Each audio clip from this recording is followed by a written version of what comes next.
Hello everyone, welcome to genius IAS. जो हमने modern history की सीरीज स्टार्ट की थी उसका लेक्चर नंबर 3 करेंगे आज हम। इससे पहले हम इसमें 2 लेक्चर कर चुके हैं, वो हमारे यूट्यूब चैनल पे अवेलेबल है, आप उनको चेक कर सकते हैं। तो थर्ड लेक्चर करेंगे। पहले 2 लेक्चर में हमने देखा था कि कैसे British East India company India में आई एज ए ट्रेडर और उसके बाद वो रूलर बन गए। ये पूरा का पूरा हमने पहले 2 लेक्चर्स में देखा। और उसके साथ साथ जो उनके पहले गवर्नर जनरल ऑफ बंगाल थे वॉरेन हास्टिंग, उनके टाइम पीरियड पे क्या क्या इंपॉर्टेंट चीज़ें हुई जो एग्जाम्स में पूछी जाती है, वो सारी की सारी हमने देखी। ठीक है, तो उसी चीज़ का एक थोड़ा सा रिकैप लेंगे और फिर उससे आगे स्टार्ट करते हैं। 1600 में ब्रिटिश ईस्ट इंडिया कंपनी बनी ब्रिटेन में। ठीक है, और 1608 में ब्रिटिश ईस्ट इंडिया कंपनी ने जहांगीर, उस वक्त मुगल रूलर थे इंडिया में, मुगल्स का राज चल रहा था उस वक्त।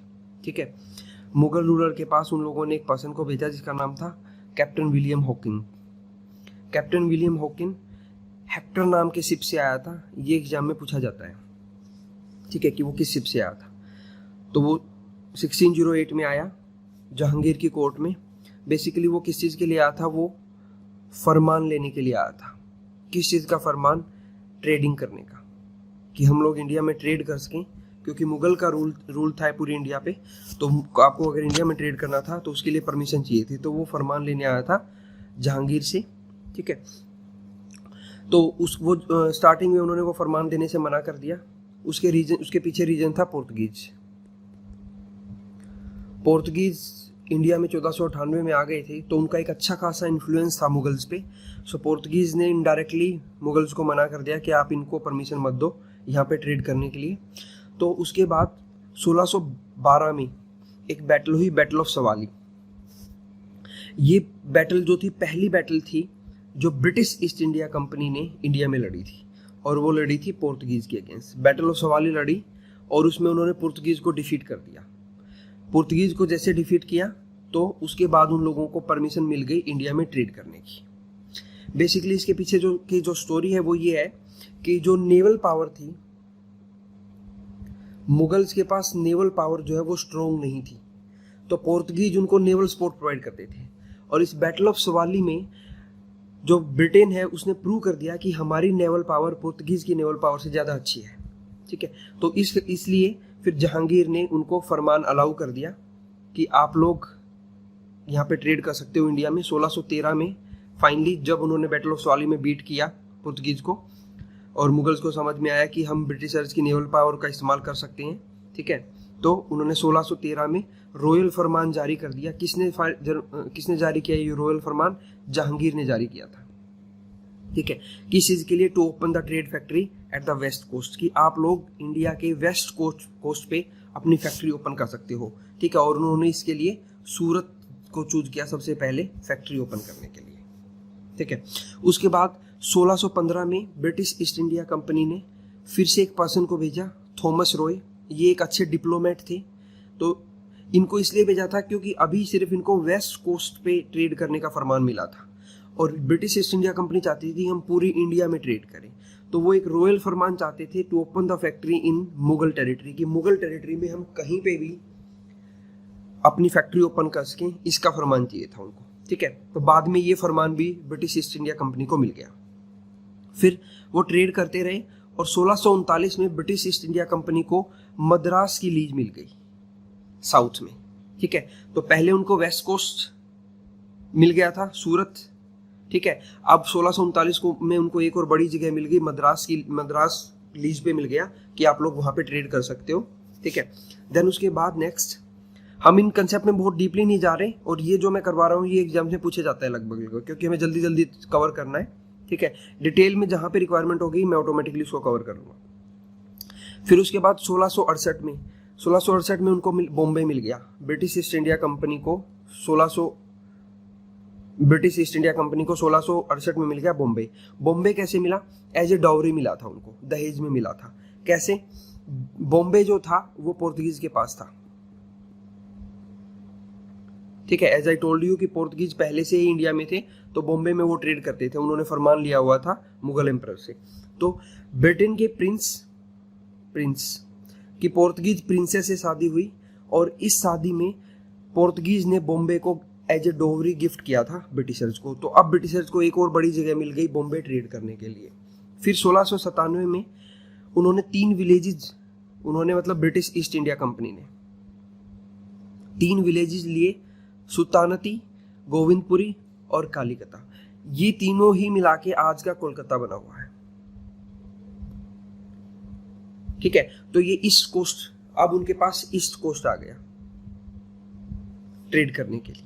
ठीक है, उसके बाद 1717 तक ऐसे ही चला और 1717 में एक मुगल एम्परर हुआ फारूक सियार। उन्होंने उनको दस्तक प्रोवाइड कर दिया। दस्तक क्या था? एक फ्री पास था ट्रेड करने के लिए। ठीक है, ये फारूक सियार ने इनको फ्री पास प्रोवाइड कर दिया ट्रेड करने के लिए। देन 1717 से 1757 तक वो एज ए ट्रेडर काम करते रहे। 1757 में बैटल ऑफ प्लासी हुआ। Battle of Plassey basically British East India company और सिराजुद्दौला के बीच में होता। सिराजुद्दौला जो था वो नवाब ऑफ बंगाल था, तो इनके बीच में कुछ डिस्प्यूट चल रहा था। ठीक है, वो डिस्प्यूट हम जब बैटल ऑफ प्लासी पढ़ेंगे जब उसको डिटेल में डिस्कस करेंगे। तो ये बैटल ऑफ प्लासी हुआ और ब्रिटिश ईस्ट इंडिया कंपनी ने नवाब को हरा दिया इस बैटल में। और जो ब्रिटिश की तरफ से लड़ा था इस बैटल में वो था रॉबर्ट क्लाइव। ठीक है, फिर सिमिलरली एक ऐसा ही बैटल हुआ 1764 में, battle of Buxar. Battle of Buxar में ब्रिटिश ईस्ट इंडिया कंपनी ने 3 पावर को एक साथ हराया, nawab of Bengal, nawab of Awadh ये, ठीक है, और मुगल एम्परर। उस टाइम पे मुगल एम्परर हो रहा था शाह आलम सेकंड। ठीक है, इन तीनों को बैटल ऑफ बक्सर में हरा दिया ब्रिटिशर्स ने। और 1765 में उन्होंने एक ट्रीटी की, जिस ट्रीटी का नाम है ट्रीटी ऑफ इलाहाबाद। बेसिकली इस ट्रीटी से हुआ क्या, ब्रिटिश ईस्ट इंडिया कंपनी जो अब तक एज ए ट्रेडर काम कर रही थी उसको एक दीवानी राइट मिल गया।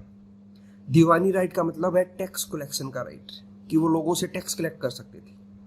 जनरली ये काम किसी गवर्नमेंट का होता है, जैसे हमारे यहाँ पे इंडिया में भी टैक्स कलेक्शन का काम या तो स्टेट गवर्नमेंट का है या फिर सेंट्रल गवर्नमेंट का है। तो ये टैक्स कलेक्शन का राइट उनको मिल गया 3 जगह का, बंगाल, ओडिशा और बिहार। आई रिपीट, बंगाल, ओडिशा और बिहार 3 जगह के उनको दीवानी राइट्स मिल गए।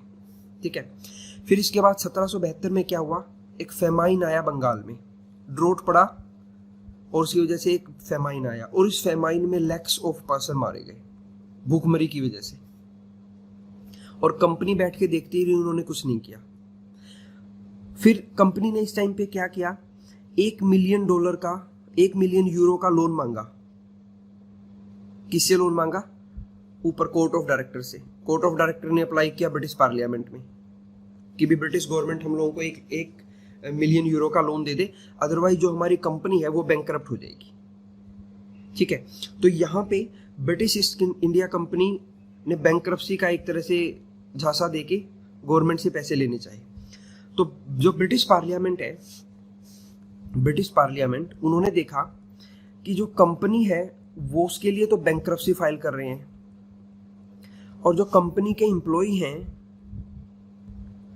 वो रिच होते जा रहे हैं। कंपनी के एम्प्लॉय रिच हो रहे हैं और कंपनी बैंकरप्सी के लिए फाइल कर रही है। तो इस टाइम पे उनको महसूस हुआ कि हम लोगों को, ब्रिटिश पार्लियामेंट को ये महसूस हुआ कि हमें ब्रिटिश ईस्ट इंडिया कंपनी को रेगुलेट करना पड़ेगा। अब तक इससे पहले ब्रिटिश ईस्ट इंडिया कंपनी को रेगुलेट करता था कोर्ट ऑफ डायरेक्टर, जो किसी भी कंपनी के डायरेक्टर होते हैं वो रेगुलेट करते थे। ये 24 थे टोटल। तो 1772 में पहली बार ब्रिटिश गवर्नमेंट या ब्रिटिश पार्लियामेंट को ये समझ में आया कि हमें कंपनी को रेगुलेट करना पड़ेगा। वहां पे कुछ ना कुछ करप्शन इश्यू है जिसकी वजह से ऐसा हो रहा है कि ब्रिटिश कंपनी बैंकरप्सी पे आ गई है और एम्प्लॉय हर रोज रिच होते जा रहे हैं।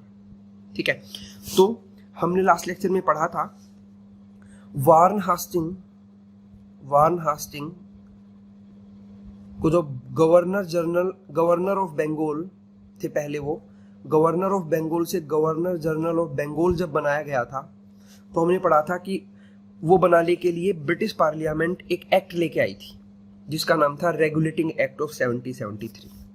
तो हमने ये सिर्फ इतना पढ़ा था लास्ट लेक्चर में कि वार्न हास्टिंग के टाइम पे ये एक एक्ट आया था रेगुलेटिंग एक्ट ऑफ 1773। अब हम थोड़ा सा इसको डिटेल में देखेंगे कि इस एक्ट में हुआ क्या था एक्चुअली।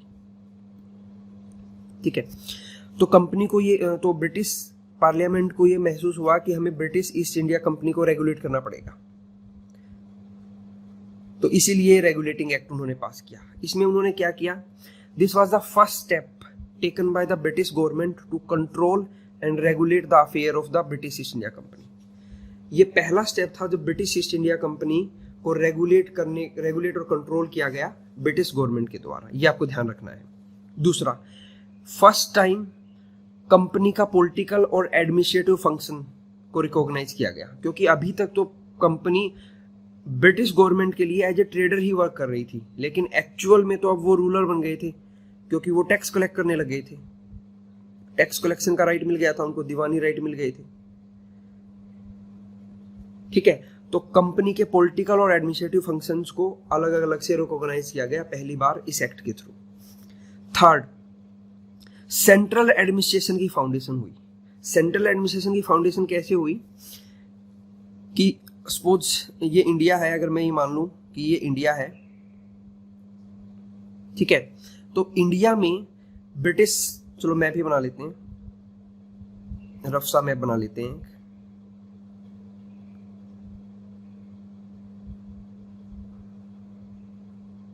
ठीक है, ये इंडिया का मैप है, लेट्स सपोज ऐसा रफ सा ही मैप बनाए।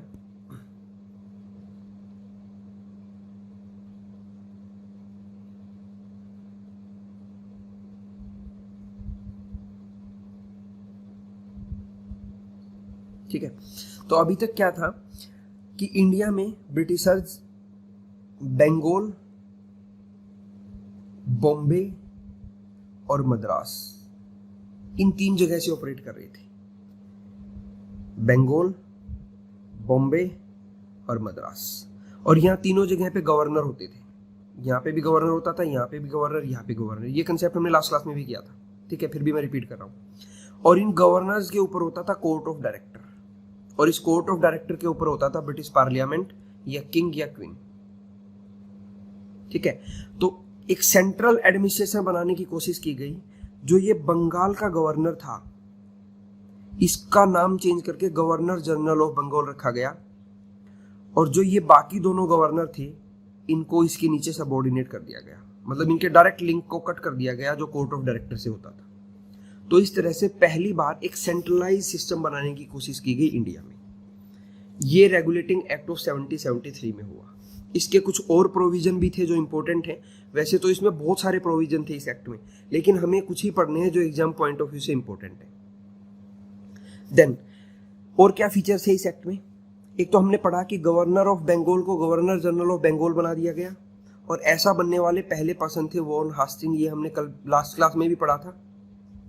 ठीक है, governor of Bombay and Madras को सबऑर्डिनेट कर दिया गया। ये भी मैंने बताया कि governor of Bombay and governor of Madras, governor of Bombay और गवर्नर ऑफ मद्रास को सबऑर्डिनेट कर दिया गया गवर्नर ऑफ बंगाल के नीचे, सेंट्रलाइज एडमिनिस्ट्रेशन लाने के लिए। ठीक है, तो ये सेकंड चीज हुई। देन उसके बाद थर्ड क्या हुआ? एक सुप्रीम कोर्ट बनाया गया। कहाँ पे? कैलकाटा में। ये वो सुप्रीम कोर्ट नहीं है जो हमारा अभी चल रहा है, वो सुप्रीम कोर्ट अलग है, वो हम बाद में पढ़ेंगे। एक फेडरल कोर्ट बना था, फेडरल कोर्ट बना था 1937 में, वो सुप्रीम कोर्ट बना आगे जाके हमारा। ठीक है, वो एक सेपरेट स्टोरी है। तो ये सुप्रीम कोर्ट एक अलग सुप्रीम कोर्ट था। ठीक है, उसमें एक चीफ जस्टिस बनाया गया और 3 जज बनाए गए। एक चीफ जस्टिस और 3 जज। और ये सुप्रीम कोर्ट एस्टैब्लिश किया गया कलकत्ता में 1774 में। ये एक एक फैक्ट जो मैं आपको बता रहा हूँ, ये सब क्वेश्चन पूछे जा चुके हैं एग्जाम्स में, तो आपको ध्यान से पढ़ना है। देन फोर्थ चीज क्या की गई कि कंपनी का कोई भी पर्सन प्राइवेट एंगेजमेंट नहीं करेगा और कोई भी ब्राइबरी या कोई भी गिफ्ट नहीं लेगा किसी भी तरह का। कंपनी का जो पर्सन है वो कंपनी का ही काम करेगा। ठीक है, कोई भी प्राइवेट काम नहीं करेगा वो अलग से, और ना ही किसी से ब्राइबरी लेगा और ना ही किसी से कोई गिफ्ट लेगा। ये प्रोविजन लाया गया रेगुलेटिंग एक्ट 1773 में। देन उसके बाद स्ट्रेंथन किया कंट्रोल कोर्ट ऑफ डायरेक्टर के ऊपर। ब्रिटिश पार्लियामेंट ने अपना कंट्रोल को स्ट्रेंथन किया। कैसे? उन्होंने बोला कि आपको हर साल एक रिपोर्ट भेजनी है हमें, आपके रिवेन्यू के रिलेटेड, आपके सिविल काम के रिलेटेड और आपके मिलिट्री जो भी काम आप कर रहे हो इंडिया में, इन सब की आपको एक डिटेल रिपोर्ट हमें हर साल भेजनी है आपको। ठीक है, तो इस इससे पहले ऐसी कोई रिपोर्ट नहीं लेता था ब्रिटिश पार्लियामेंट, तो अब वो रिपोर्ट लेने लग गए, तो कोर्ट ऑफ डायरेक्टर्स के ऊपर कंट्रोल जो है वो स्ट्रेंथन कर दिया ब्रिटिश पार्लियामेंट ने। तो ये सब चीजें रेगुलेटिंग एक्ट ऑफ 1773 में हुई है। ठीक है, बेसिकली इसको हम डिटेल में इतना पॉलिटी में पढ़ते हैं, लेकिन ये मैं कोशिश कर रहा हूँ कि मॉडर्न हिस्ट्री को पॉलिटी के साथ मिक्स करके पढ़ा दूं, ताकि क्योंकि सिलेबस में तो ये दोनों ही है और दोनों ही चीज़ हमें पढ़नी है।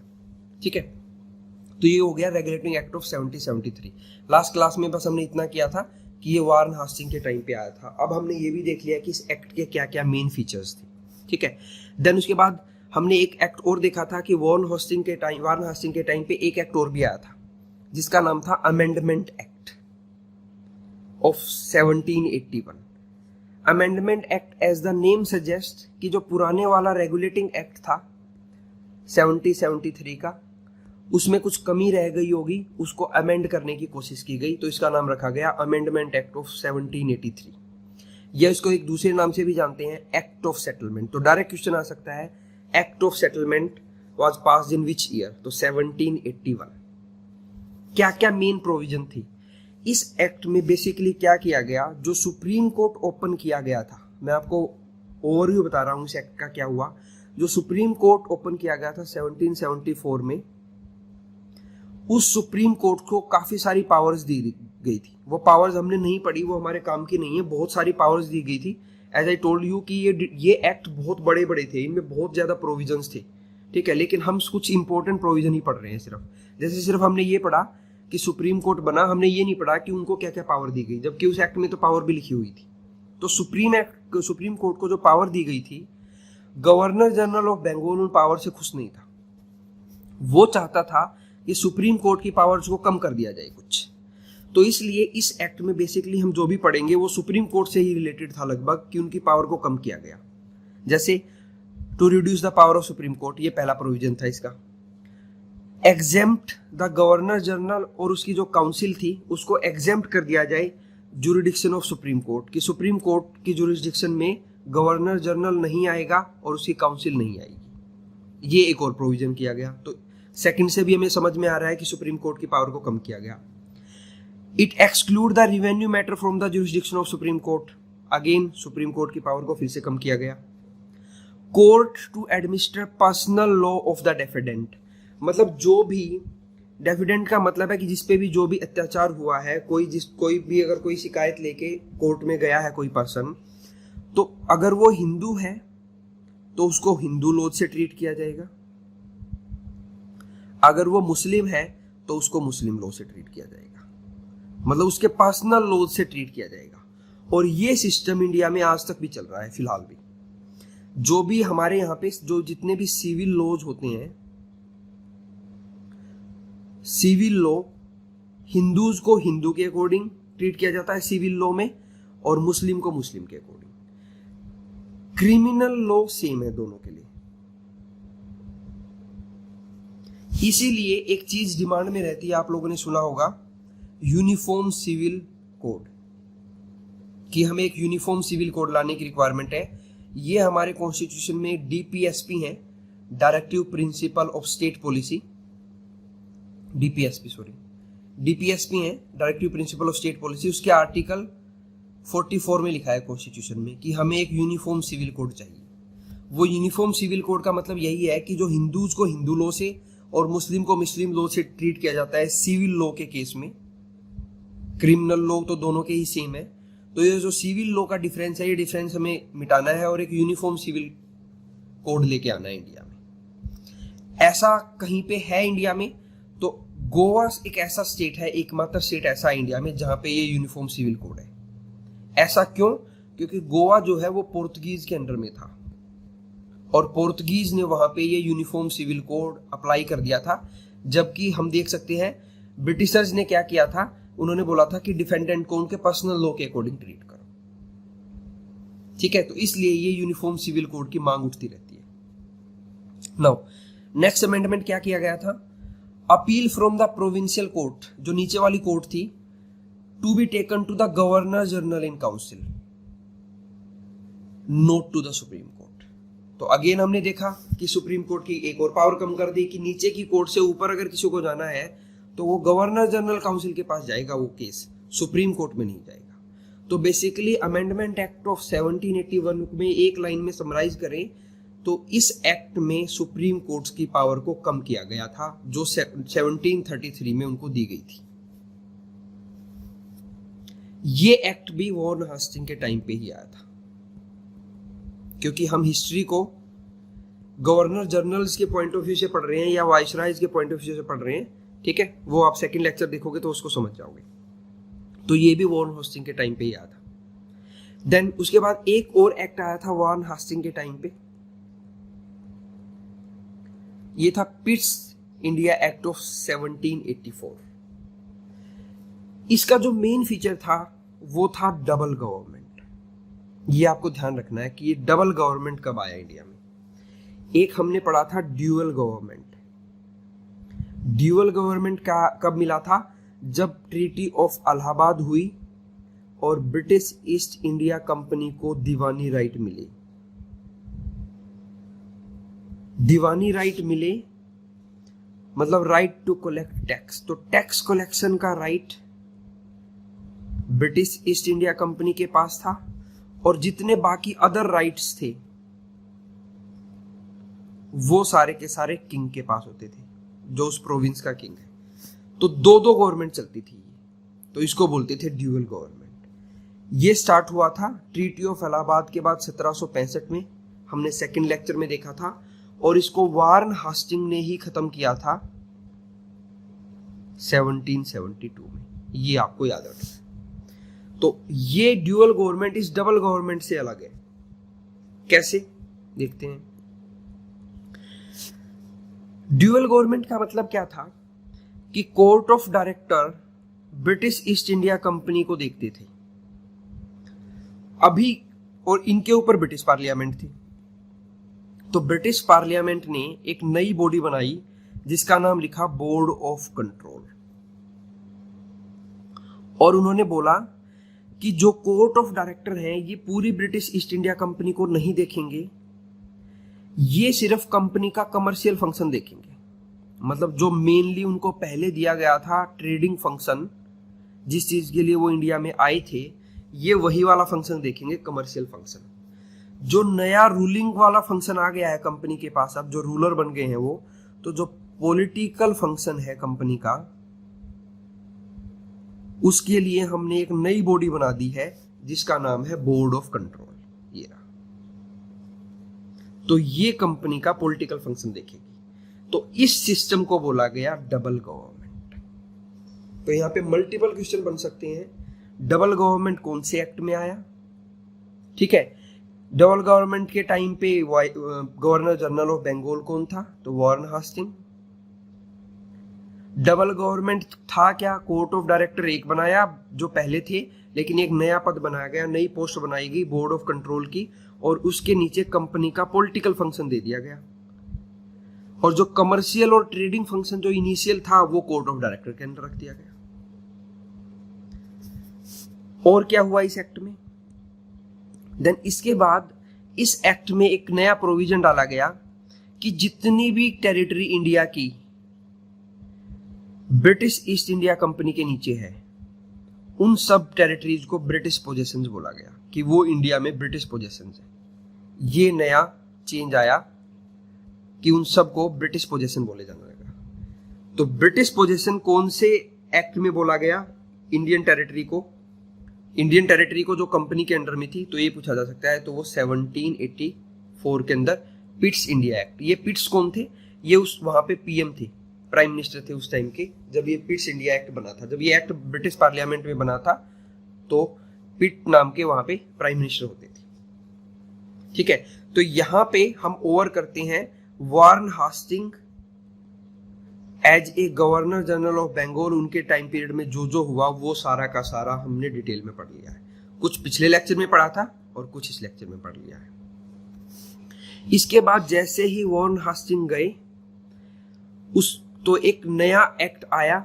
ये था पिट्स इंडिया एक्ट ऑफ 1784। तो एक नया एक्ट आया, एक्ट ऑफ 1786। इस एक्ट ने सबसे पहला काम यही किया कि वॉरेन हास्टिंग को गवर्नर जनरल के पद से हटाया और एक नया गवर्नर जनरल बैठाया जिनका नाम था लॉर्ड कॉर्नवालिस 1786 में। और ये जो लॉर्ड कॉर्नवालिस थे ये एक अरिस्टोक्रेट फैमिली से बिलोंग करते थे, मतलब एक काफी रिच फैमिली से बिलोंग करते थे ब्रिटेन में। तो इस एक्ट के बाद एक नया ट्रेडिशन स्टार्ट हो गया कि जो गवर्नर जनरल ऑफ बंगाल बनाया जाएगा वो कोई अरिस्टोक्रेटिक फैमिली से कोई पर्सन होगा, कोई ऐसा पर्सन होगा जिसकी ब्रिटिश पार्लियामेंट में या ब्रिटेन में काफी मजबूत पकड़ जो रखता होगा। तो ये एक नया सिस्टम बनाया, ठीक है। तो लॉर्ड कॉर्नवालिस को जैसे ही इन्होंने गवर्नर जनरल ऑफ बंगाल बनाया, इनसे पूछा कि आप बनोगे, तो इन्होंने बोला कि मैं बन जाऊंगा लेकिन मेरी 2 कंडीशन है, अगर आप ये 2 डिमांड मेरी फुलफिल कर दोगे तो मैं गवर्नर जनरल ऑफ बंगाल का पद ले लूंगा। पहली डिमांड क्या थी? Power to override the decision of his council. Governor general of Bengal और उसकी काउंसिल होती थी, जैसे अभी हमारे यहाँ पे प्राइम मिनिस्टर होता है और उसकी काउंसिल होती है, ठीक है। तो प्राइम मिनिस्टर जो डिसीजन लेता है अपनी काउंसिल के साथ मिल बैठ के लेता है। तो वहां पे क्या था कि काउंसिल फैसला लेती थी और गवर्नर जनरल उसको अप्लाई करता था। पहले सिस्टम ऐसा था। तो गवर्नर जनरल ने बोला कि मेरे को ये पावर दी जाए कि कुछ स्पेशल केसेस में मैं इस काउंसिल के फैसले को ओवरराइड कर सकूं, अगर चाहूं तो इस काउंसिल के फैसले को मैं बदल दूं। एक डिमांड तो लॉर्ड कॉर्नवालिस की ये थी।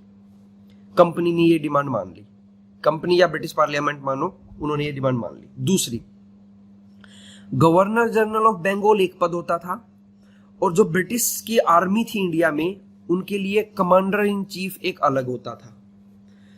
तो इनको लगा कि पावर तो सारी कमांडर इन चीफ के हाथ में है, क्योंकि जो ब्रिटेन की सेना है वो तो इनका, ब्रिटेन की जो आर्मी है इंडिया में वो तो सारी की सारी कमांडर इन चीफ का कहना मानेगी। तो इन्होंने बोला कि ये कमांडर इन चीफ और गवर्नर जनरल दोनों एक ही पर्सन होने चाहिए।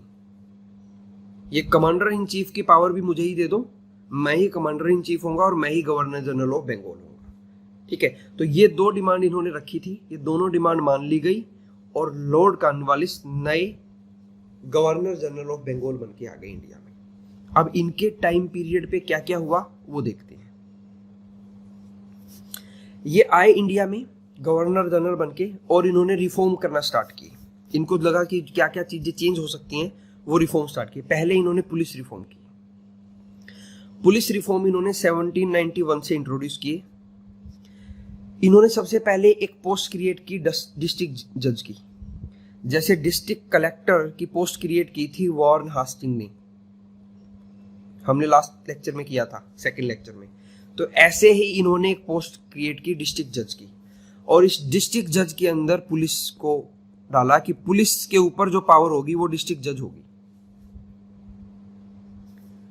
और नीचे पुलिस में अलग अलग जगह पे थानाज होंगे और उन थाना में इंडिया दरोगा बैठेंगे। जो दरोगा है वो थाना संभालेंगे और सभी थानों का कंट्रोल जो होगा वो डिस्ट्रिक्ट जज के पास होगा। ये इन्होंने पुलिस रिफॉर्म की। देन इसके बाद इन्होंने जुडिशियल रिफॉर्म की। जुडिशियल रिफॉर्म में इनकी हेल्प की सर विलियम जोन्स ने, ये भी आपको ध्यान रखना है। क्या किया इन्होंने, अगर आपको याद हो लास्ट लेक्चर में, तो वॉरेन हास्टिंग ने भी जुडिशियल रिफॉर्म किए थे। उन्होंने कोर्ट बनाई थी और उनके ऊपर सदर दीवानी, सिविल कोर्ट के ऊपर सदर दीवानी कोर्ट बनाई थी और क्रिमिनल कोर्ट के ऊपर निजामत अदालत बनाई थी, ठीक है। ये दोनों कलकत्ता में होती थी। तो इन्होंने रिफॉर्म किया और ये किया, इन दोनों का हेड जो होगा वो गवर्नर जनरल ऑफ बंगाल होगा और काउंसिल, उसकी काउंसिल होगी। जो सदर दीवानी अदालत और निजामत अदालत बनाई थी वॉरेन हास्टिंग ने, उनके हेड पे जो बैठने वाला पर्सन होगा वो इन्होंने बोला कि वो होगा गवर्नर जनरल ऑफ बंगाल और उसकी काउंसिल, मतलब ये जज का काम करेंगे। और 4 प्रोविंशियल कोर्ट इन्होंने ओपन की लॉर्ड कॉर्नवालिस ने, पटना, मुर्शिदाबाद, कलकत्ता एंड ढाका। ढाका उस वक्त इंडिया का ही पार्ट होता था। तो ये 4 प्रोविंशियल कोर्ट इन्होंने बनाई और इन कोर्ट्स में, हर एक कोर्ट में 3 यूरोपियन जज होते थे और उनके साथ एक इंडियन एडवाइजर होता था। 4 प्रोविंशियल कोर्ट बनाई अलग अलग प्लेसेज पे 4, हर एक प्लेस पे 3 यूरोपियन जज बैठते थे और एक इंडियन एडवाइजर होता था उनके साथ। ये सिस्टम प्रोविंशियल कोर्ट का बाद में विलियम बेंटिंक जब इंडिया के गवर्नर जनरल बनेंगे, गवर्नर जनरल ऑफ इंडिया बनेंगे, ये पहले पर्सन थे जो गवर्नर जनरल ऑफ इंडिया बनेंगे। गवर्नर जनरल ऑफ बंगाल से गवर्नर जनरल ऑफ इंडिया बनाया जाएगा इन्हें। तो ये जब गवर्नर जनरल ऑफ इंडिया बनेंगे तो इस सिस्टम को ये अबोलिश कर देंगे। तो ये भी आपको ध्यान रखना है कि ये प्रोविंशियल कोर्ट ऑफ अपील जो बनाई थी लॉर्ड कॉर्नवालिस ने जुडिशियल रिफॉर्म करके, प्लेसेस का नाम भी ध्यान रखना है कि कौन कौन से प्लेस पे बनाई थी, उसको बाद में विलियम बेंटिक ने अबोलिश कर दिया था। देन इसके बाद इन्होंने क्या किया, जो डिस्ट्रिक्ट कलेक्टर होते थे उनकी जुडिशियल पावर ले ली। अगर लास्ट वाला लेक्चर देखोगे तो आपको समझ में आ जाएगा कि इन डिस्ट्रिक्ट जज को जुडिशियल पावर दी थी वॉरेन हास्टिंग ने। तो वो जुडिशियल पावर ले ली और इनका एक ही रिस्पॉन्सिबिलिटी होती थी इन डिस्ट्रिक्ट कलेक्टर्स की कि आपको सिर्फ रेवेन्यू कलेक्शन पे ध्यान रखना है। देन लॉर्ड कॉर्नवालिस ने एक चीज और की कि जो भी क्रिमिनल केसेज होंगे इन्होंने बोला उसमें हम सिर्फ मुस्लिम लॉ लेंगे, चाहे वो हिंदू करे या कोई भी करे, अगर क्रिमिनल केस कोई चलेगा तो मुस्लिम लॉ फॉलो किए जाएंगे। और सिविल लॉ हिंदूज के हिंदू के ऊपर और मुस्लिम्स के मुस्लिम के अकॉर्डिंग फॉलो होंगे जो उनके लॉज है। लेकिन क्रिमिनल लॉज के लिए इन्होंने कॉमन कर दिया कि मुस्लिम लॉ को हम अप्लाई करेंगे। तो ये सारे जुडिशियल रिफॉर्म थे जो विलियम्स जोन की एडवाइजरी पे लॉर्ड कॉर्नवालिस ने अप्लाई किए। देन तीसरे रिफॉर्म किए इन्होंने एडमिनिस्ट्रेटिव रिफॉर्म। एडमिनिस्ट्रेटिव रिफॉर्म में इन्होंने क्या किया, प्यूरिफिकेशन किया पब्लिक सर्विसेज का। पब्लिक सर्विसेज काफी करप्ट हो गई थी, ठीक है, उनको सैलरी मिलती थी कम, तो इसलिए वो लोग करप्शन करते थे। तो इन्होंने कोर्ट ऑफ डायरेक्टर्स को कन्विंस किया कि जितने भी डिस्ट्रिक्ट कलेक्टर हैं, डीसी हैं, इनकी सैलरी को बढ़ाओ ताकि ये लोग काम पे ध्यान दे और करप्शन कम हो, ठीक है। तो प्यूरिफिकेशन की सिविल सर्विसेज की इन्होंने, तो इसलिए इनको father of civil services in India भी बोला जाता है। तो क्वेश्चन आता है who is known as the father of civil services in India, तो आंसर हो जाएगा लॉर्ड कॉर्नवालिस, लॉर्ड कॉर्नवालिस, ठीक है। ये मैंने बता दिया कि हाई सैलरी दी इन्होंने सिविल सर्वेंट्स को और उनको जुडिशियल पावर्स हटा दी। दो काम होते थे पहले उनको, एक जुडिशियल और एक रिवेन्यू कलेक्शन। तो उनको बोला कि जुडिशियल पावर हटाओ, सैलरी बढ़ाओ और इनको सिर्फ रिवेन्यू कलेक्शन का काम दो। तो ये 3 तरह के रिफॉर्म हमने पढ़े, police reform, administrative reform and judicial reform, जो लॉर्ड कॉर्नवालिस के टाइम पे हुए। देन इसके बाद इन्होंने एक कॉर्नवालिस कोड भी दिए। ये कॉर्नवालिस कोड बेसिकली ये रिफॉर्म्स को ही बोला जाता है, जो इन्होंने सेपरेट किया फाइनेंस को रिवेन्यू से, ठीक है, जुडिशियल रिफॉर्म की, एडमिनिस्ट्रेटिव रिफॉर्म की 1793 में। इनको ही कंबाइन मिला के बोल दिया जाता है कॉर्नवालिस कोड्स। और ये कोड इन्होंने तैयार किए थे जॉर्ज बार्लो के साथ मिलके। ये इनके एक और फ्रेंड थे जॉर्ज बार्लो, जिनके साथ मिलके इन्होंने कॉर्नवालिस कोड्स दिए थे। और ये जॉर्ज बार्लो बाद में गवर्नर जनरल ऑफ बंगाल बनेंगे। और इनके टाइम पे एक इंपॉर्टेंट इवेंट हुआ था वेल्लोर म्यूटिनी, वो हम बाद में पढ़ेंगे वो क्या था। सिर्फ इतना ध्यान रखना कि वेल्लोर म्यूटिनी 1806 में हुई थी। उस टाइम पे गवर्नर जनरल ऑफ बंगाल जो थे जॉर्ज बार्लो थे, और ये जॉर्ज बार्लो ने ही कॉर्नवालिस की हेल्प की थी कॉर्नवालिस कोड बनाने में।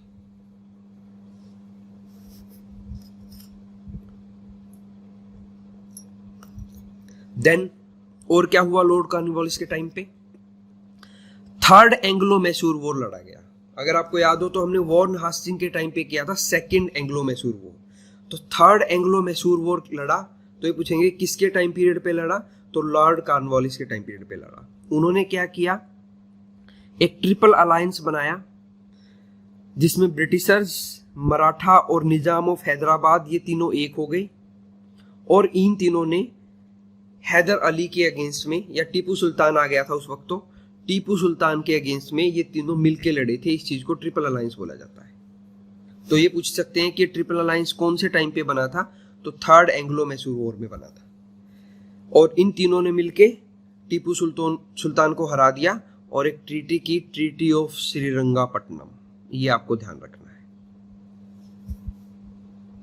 देन और क्या हुआ लॉर्ड कॉर्नवालिस के टाइम पे, संस्कृत कॉलेज खोला गया बनारस में। किसने खोला? जोनाथन डेक्कन ने। ये भी इंपॉर्टेंट इवेंट था जो लॉर्ड कॉर्नवालिस के ही टाइम पे हुआ था। लॉर्ड कॉर्नवालिस इंडिया में गवर्नर जनरल बनने से पहले अमेरिका में ब्रिटेन की तरफ से गए हुए थे।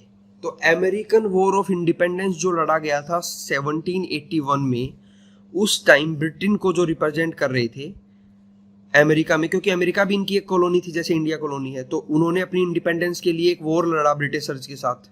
तो उस वॉर में ब्रिटिशर्स का जो नेतृत्व कर रहे थे वो लॉर्ड कॉर्नवालिस ही कर रहे थे, और वो वॉर लड़ा गया था 1781 में। तो ये भी आपको फैक्ट इनके बारे में ध्यान रखना है। देन और क्या किया इन्होंने एक बोर्ड ऑफ ट्रेड बनाया। ये बोर्ड ऑफ ट्रेड का सजेशन किसने दिया? चार्ल्स ग्रांट ने।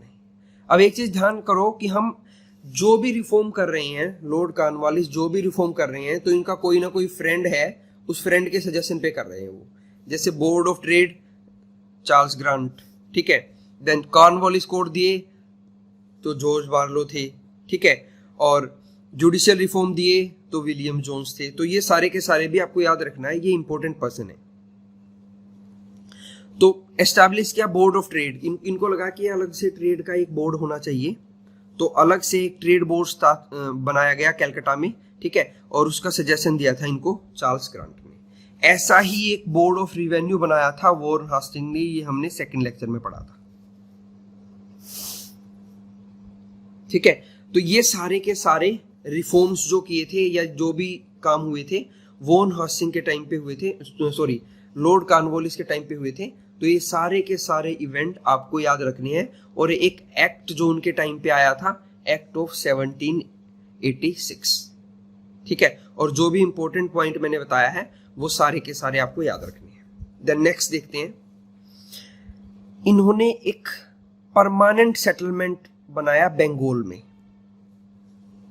ये परमानेंट सेटलमेंट क्या था? ये इनका एक लैंड रिफॉर्म लगा लो कि लैंड रिफॉर्म था जो इन्होंने किया था। हमने पढ़ा था कि वॉरेन हास्टिंग ने इजरादारी सिस्टम दिया था कि लैंड उसी को दी जाएगी रेंट पे जो ज्यादा से ज्यादा पैसे देगा, कलेक्शन जो रेवेन्यू ज्यादा देगा। ये था इजरादारी सिस्टम वॉरेन हास्टिंग का, और एक्चुअल में ये शाहजहां ने चलाया था। तो ऐसा ही एक सिस्टम जिसका नाम था परमानेंट सेटलमेंट, जिसको बंगाल में चलाया लॉर्ड कॉर्नवालिस ने। ये सिस्टम क्या था? नीचे इस सिस्टम में पीजेंट होते थे, जिनको पीजेंट मतलब जो किसान जिनको जमीन दी जाती थी। जमीन कौन देता था उनको? रेंट पे जमींदार देते थे कि आप इन पे उगाओ और हमें टैक्स देना इसका, और वो टैक्स ये जमींदार ब्रिटिश गवर्नमेंट को देते थे। तो ये जो परमानेंट सेटलमेंट है ये एक डेसिनल सिस्टम था, मतलब 10 साल का सिस्टम था। इसमें जमींदार को ओनर बना दिया गया था लैंड का, और ब्रिटिश ईस्ट इंडिया कंपनी को जितना भी टैक्स ये जमींदार कलेक्ट करते थे उसका 89% इनको ब्रिटिश ईस्ट इंडिया कंपनी को देना होता था, और 11% इस टैक्स का इनको खुद रखना होता था। ये सिस्टम मेनली बिहार और ओडिशा में लगाया गया था स्टार्टिंग में। तो ये इंपॉर्टेंट सिस्टम है परमानेंट सेटलमेंट, या इसको जमींदारी सिस्टम भी बोलते हैं। लैंड रिवेन्यू रिफॉर्म सिस्टम था ये एक, ठीक है। ये पूछा जाता है किसने चलाया था, तो लॉर्ड कॉर्नवालिस ने चलाया था। क्या होता था? ब्रिटिशर्स जमींदार को जमीन दे देते थे कि आप ये जमीन उगाओ और हमें आपको एक टैक्स के अमाउंट में पैसे देने हैं। कितने देने हैं? जितना भी आप पीजेंट से कलेक्ट करोगे उसका 10/11 पोर्शन आप हमें दोगे, और उसका 1/11 पोर्शन आप खुद रख लोगे, ठीक है। तो ये लगभग 10/11 होता है, एग्जैक्ट नहीं होगा, और ये लगभग 1/11 होगा, ठीक है। तो ये जमींदारी सिस्टम या परमानेंट सेटलमेंट का सिस्टम भी लॉर्ड कॉर्नवालिस का ही दिया हुआ था। तो एक चीज आपको ये ध्यान रखना है कि ये ऐसा कोई सिस्टम परमानेंट सेटलमेंट करके लॉर्ड कॉर्नवालिस ने दिया था और इजरादारी करके वॉरेन हास्टिंग ने दिया था। ये सारे के सारे इंपॉर्टेंट इवेंट थे जो लॉर्ड कॉर्नवालिस के टाइम पे हुए और जिन पे एग्जाम्स में क्वेश्चन पूछे गए हैं, पिछले प्रीवियस ईयर पेपर्स में किसी न किसी पीसीएस में ये क्वेश्चन पूछे गए हैं। ठीक है, तो इस लेक्चर्स को हम यहीं तक करेंगे। ठीक है, इसके बाद मैं 4th लेक्चर डालूंगा इसी सीरीज में। ये सीरीज कंटिन्यू रहेगी, सेम ज्योग्राफी सीरीज चल रही है वैसे ही। ठीक है, तब तक अगर आपने चैनल सब्सक्राइब नहीं किया है तो कर दीजिए। आपकी कोई क्वेरी है तो आप वो क्वेरी कमेंट बॉक्स में लिख सकते हैं। ठीक है, अगर आपको वीडियो पसंद आया तो इसको लाइक कर दीजिए और बेल आइकन प्रेस कर दीजिए ताकि जब 4th लेक्चर आएगा तो उसकी नोटिफिकेशन आपको मिल जाए। Thank you.